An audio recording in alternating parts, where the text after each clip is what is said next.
Good evening and welcome to the May 7, 2012 Stanley County Board of Commissioners regular meeting.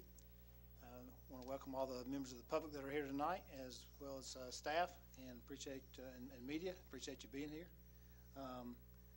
We will call the meeting to order and move very quickly to our invocation tonight that will be given by Commissioner Dennis. Let us pray. Dear Lord, be with us as we gather to consider issues relevant to all citizens of Stanley County. Help us to make decisions that will benefit them now and in the years to come. May we see the issues clearly and have the courage to do the right thing. Be with our troops abroad, protect and inspire them. Be with the national and world leaders, help them to secure peace. May your will be done in all things. Amen. Thank you. I'm not aware of any adjustments that need to be made to the agenda tonight, and so would you either suggest one or provide a motion that we approve the agenda as presented? So move as presented. Second. Motion by Commissioner McIntyre, second by Commissioner Dennis. All in favor to leave the agenda as is, say aye. Aye. All opposed, same sign. Okay.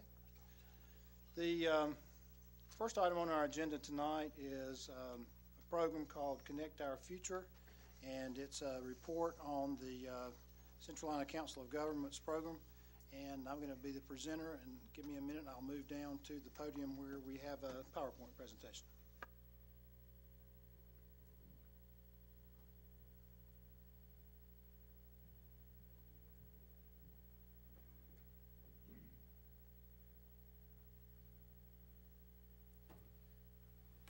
I'm going to test my technology skills here, I guess.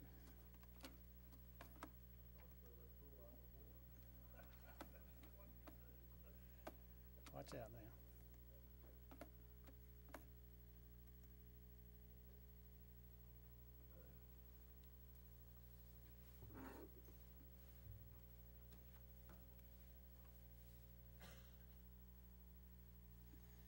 Tonight, fellow commissioners, I want to make a report that will actually be repeated several times through our region and even once or twice or more through our county. This very topic is being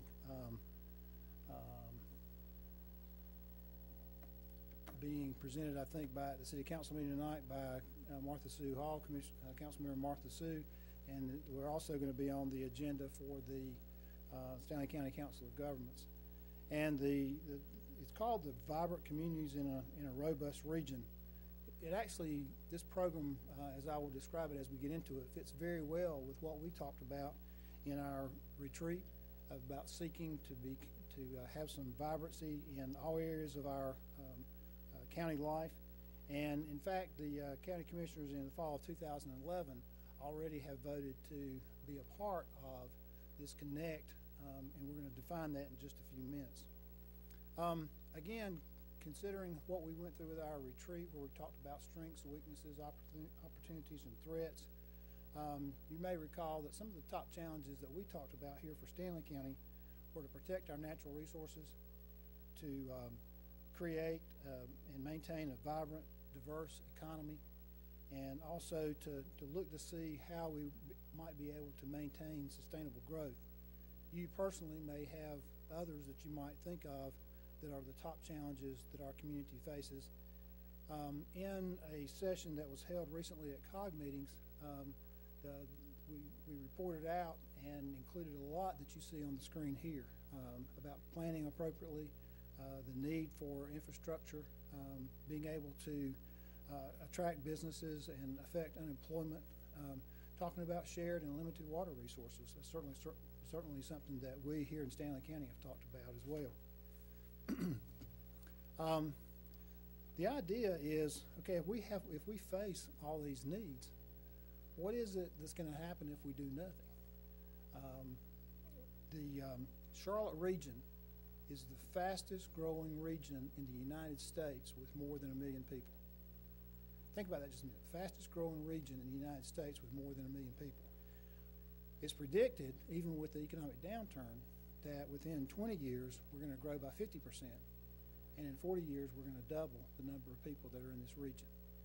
People love North Carolina, and they're coming, and some are even coming here thinking that we have the jobs here. You see those items listed there on the screen.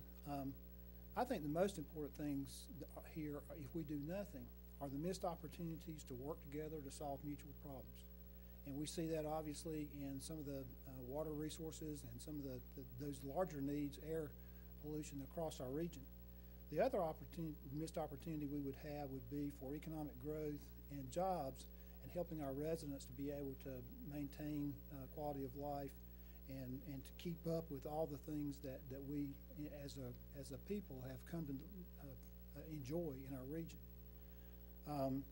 We again mentioned the fact we have imbalanced water supply and demand. We know that the Catawba region has the river that runs through it is not going to be enough to keep up with those needs. And then as far as our positions as county commissioners, the inability to compete with other regions for businesses and for limited federal funding is a huge negative. Already, even when we submitted the grant application for this HUD grant, we didn't get it the first time around, and one of the things that it was pointed out to the region is that we don't have a concerted effort to work on things, and so therefore, as a result, we're seen as being competitive against county against county, and sometimes city against city, and for that reason, some of the new criteria for federal funding looks for folks who are working together rather than those who are fighting each other. So if we can work together for solutions that affect the people of our region, what's that going to mean? Well, it's going to mean that we work collaboratively and that we cooperate. And I know you guys hear me say that all the time, but it's very important because it gives us the opportunity to look across jurisdictional borders to see what's going to be the best result. You as commissioners have already determined that in our retreat that we wanted to do that within Stanly County. We want to make sure that we're cooperating with and building some synergy with our towns, and we've already stated that to them. But in this case, we also are wanting to work across county lines and across even state lines within the region. We just left the Board of Library meeting where we talked about the cooperation that's taking place this fall or throughout this year and culminating this fall with 4 counties in our region, Rowan, Cabarrus, Union, and Stanly. And that's the kind of thing that's going to be give us the opportunity to make the most impact in our region. Also, I want to point out in this very first point here, and this is what the Central Line Council of Governments is working on almost in every time that I'm with their executive director. He talks about growing jobs in the economy, improve the quality of life, and controlling the cost of government. And I think we as commissioners would agree with those aspects and want to see those things happen, but we must realize that that's only going to happen if we can work together across jurisdictional lines. Another thing here, if we work together, will be that we can bring people from communities, counties, businesses, and educators, others, to work together. And we all know that at times we've seen how silos separate people and don't allow them to have the opportunity to look at what's the best solution. If we don't communicate well, then we don't come up with what's the best solution. So this gives us the opportunity to break down some of those barriers, break down some of those silos, and work together. The last point there is that we have a once-in-a-lifetime opportunity. As we know, federal funding is diminishing. This HUD grant is probably the last one. It is the last time that they're going to fund it fully. And our region was able to pull down $4.9 million for this Sustainable Communities grant. And with the work that was done previously in putting the application together garnered almost $3 million of local in-kind type matches, of which we are also willing and said we'd be willing to participate. It's a short-term grant. It's going to last for 3 years, 3-year process. Gives us a chance to work together and see if we can't make some big accomplishments in our region. So what's it going to do? It's going to create a regional strategic framework that will utilize best practices to help our communities address the challenges that we face. Create some synergy. give us an opportunity to look and see what's going on around the country, to see what other people are doing, and give us a chance to engage together with not only governmental entities, but public and private partners as well across the 14-county grant area. And I'll show you in a minute where that boundary is. We already have talked about Connect, and for the most part, the Connect regional vision is defined here for you. It's a vision that was adopted by 70% of the governments in our region.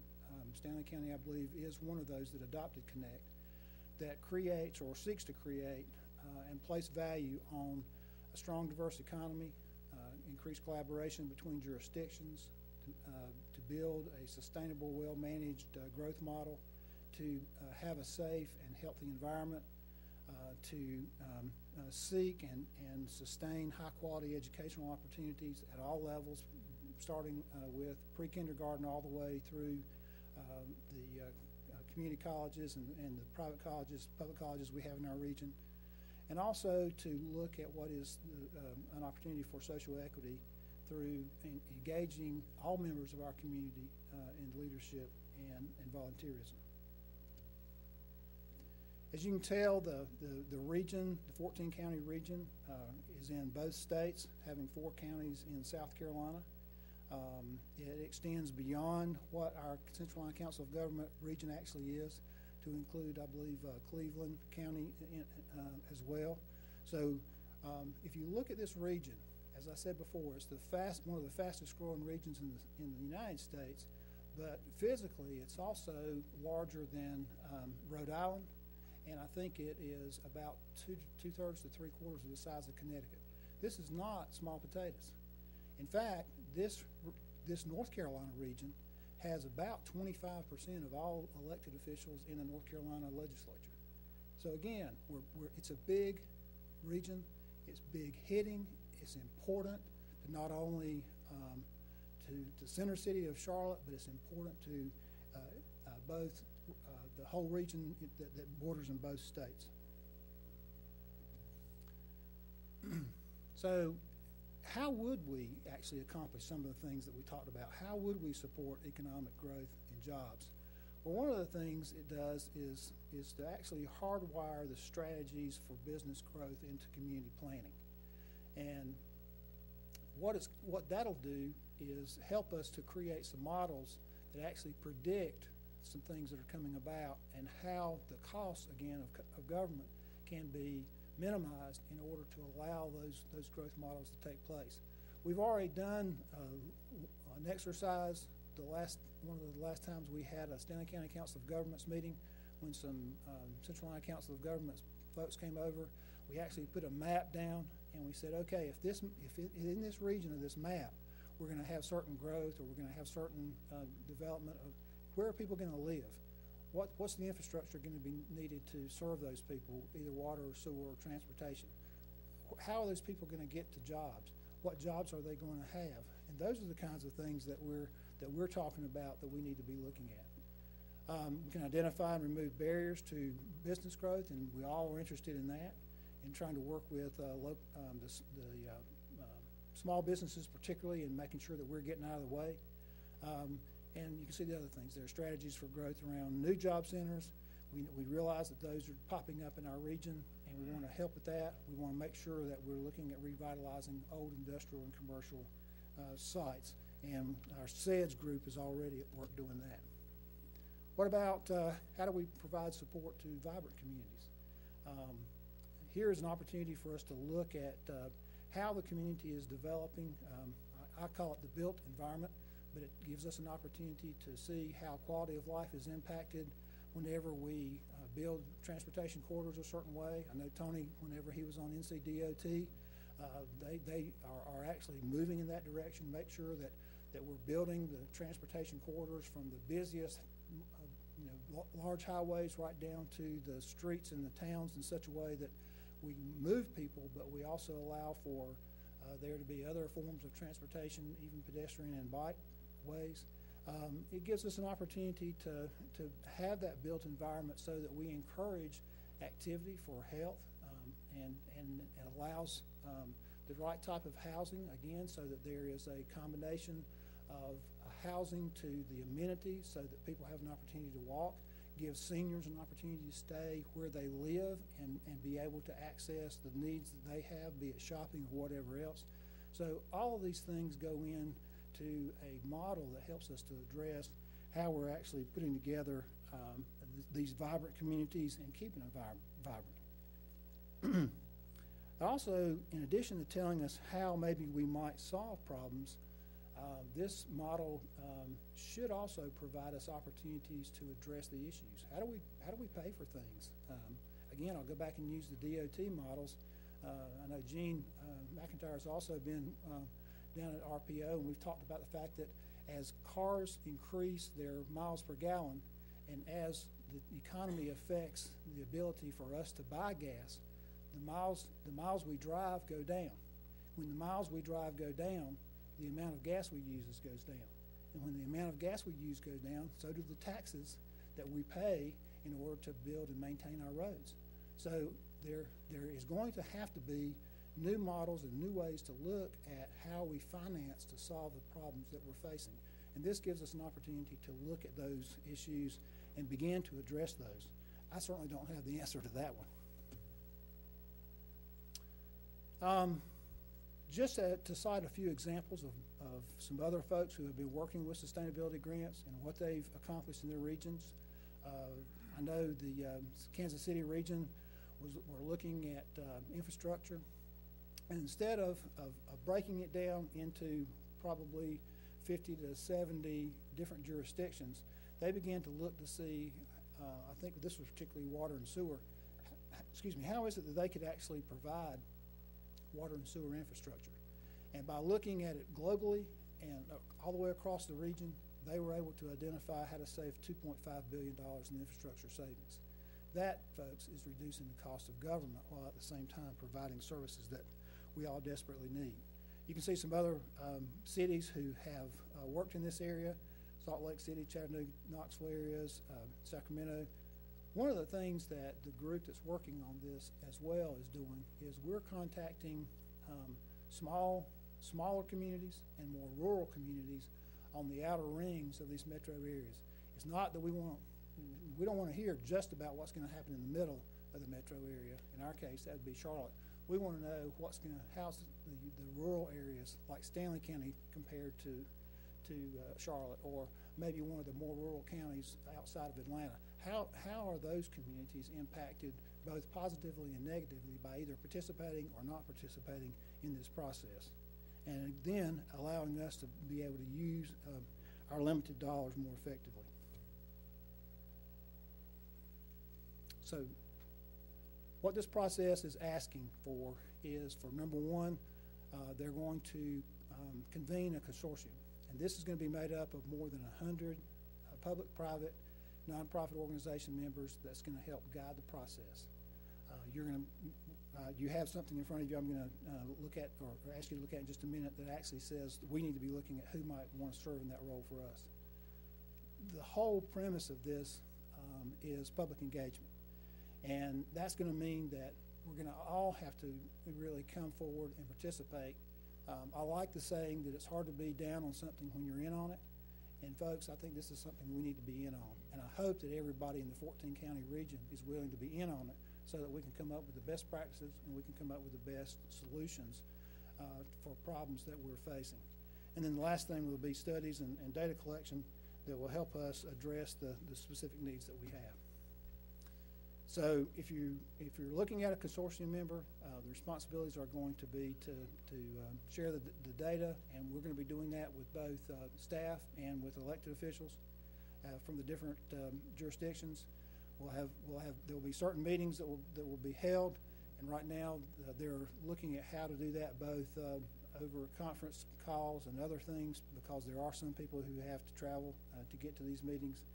And to also just engage the community.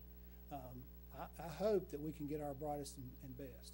And it doesn't necessarily just have to be the ones who have either served in the past, but we need to make sure we're also bringing our young people, because they're the ones who are going to have to be willing to buy into a process and see it through And also, they're going to be there to tweak it and make it happen too as it goes along. Remember, we're not this process is not asking for money because we've got the grant and we've also made the commitment to do some in-kind type of circumstances.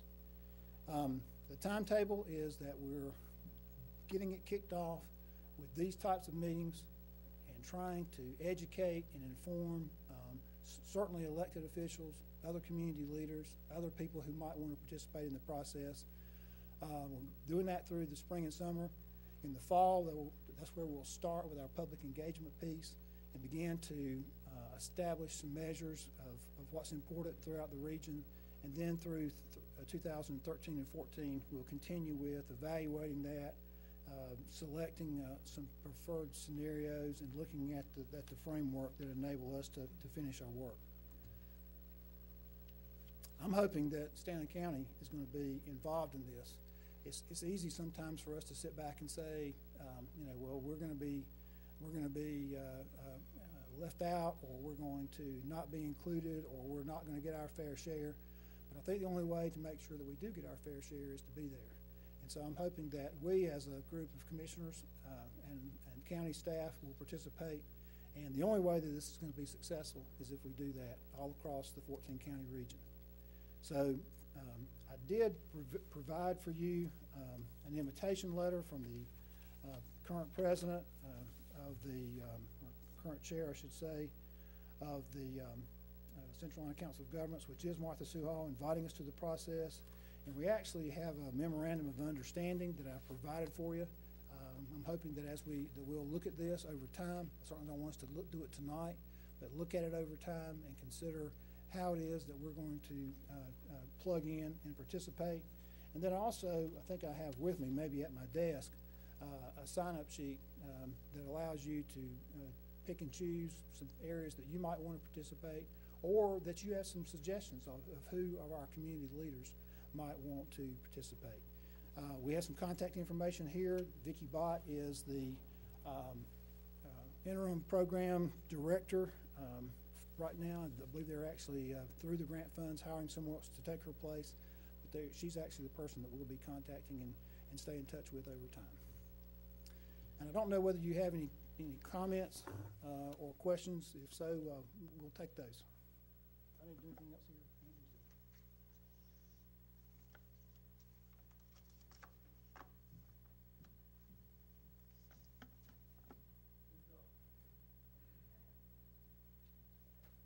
Go ahead, Commissioner Louder.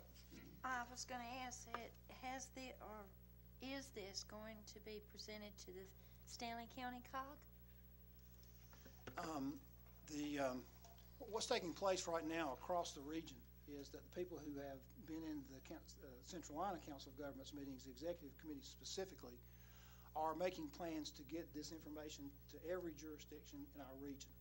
And what we've done here in Stanley County is we've actually scheduled a few and then realized that our Stanley County Council of Governments meets May the 29th, which is the last Tuesday of this month, in Locust. And so James Inman has allowed Martha Sue and I to make this presentation at that meeting. And we hope to get all the people that in the county that will to come to that meeting.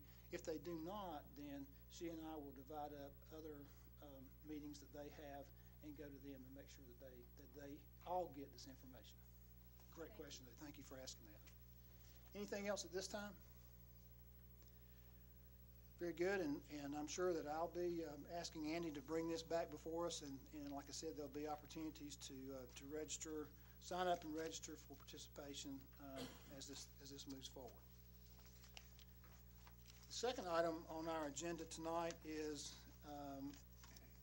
an Agri-Civic Center Advisory Committee appointment, and our presenter is County Manager Andy Lucas. Thank you, Mr. Chairman, members of the board. This is actually seeking to reappoint Ms. Denise Hatley to fill the farm sort of agricultural slot on the Agri-Civic Center Advisory Committee. There actually was another volunteer application included in there, but that was done in error. That individual does not meet the requirements of agriculture or an agricultural business, and so that would not be up for consideration. So you just have the one individual who they're seeking, who's been an active member of this committee, and the committee is asking for the reappointment of Ms. Hatley to a 4-year term. I'll be more than happy to answer any questions. Okay, Commissioners, are there any questions, or are you ready to make a motion? Make a motion. Go ahead. Okay, I make the motion to reappoint Denise Hatley to the Abbott Civic Center Advisory Committee for a 4-year term. Second. We have a motion to reappoint Ms. Hatley by Commissioner Louder, second by Commissioner Dennis. Any questions or any other thing we need to talk about? Hearing none, all in favor say aye. Aye. Any opposed? Congratulations, Ms. Hatley. We look forward to having her serve again. Next item on our agenda is the consent agenda. We entertain a motion to approve the consent agenda as it has been provided for us. So moved. Motion by Commissioner Dennis. Do I have a second? Second. Second by Commissioner McIntyre. All in favor indicate by saying aye. Aye. Any opposed? Okay, great. At this time of our agenda, we entertain anyone from the public who would like to make a comment. If you're interested in making a public comment, we would ask that you come forward at this time and identify yourself and make your comment.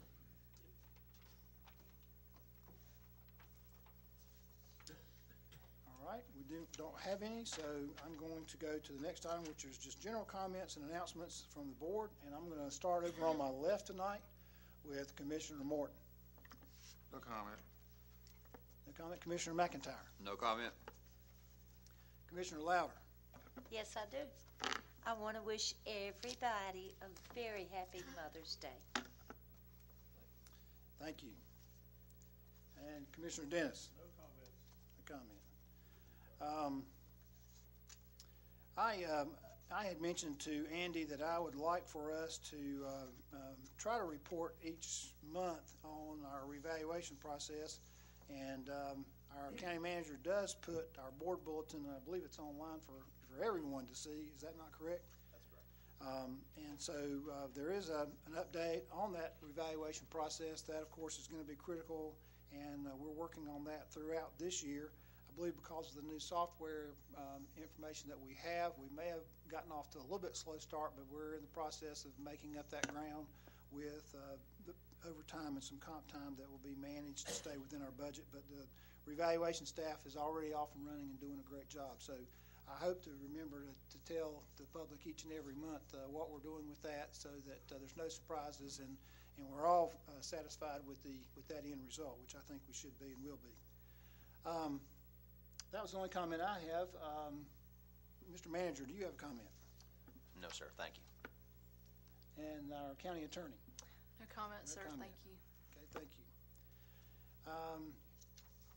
At this time, I will entertain a motion that we go into closed session to consult with the county attorney to discuss the 401 water quality permit intervention, APGI's public records request lawsuits, and to discuss economic development in accordance with GS 143-318.11, parentheses A, parentheses 4.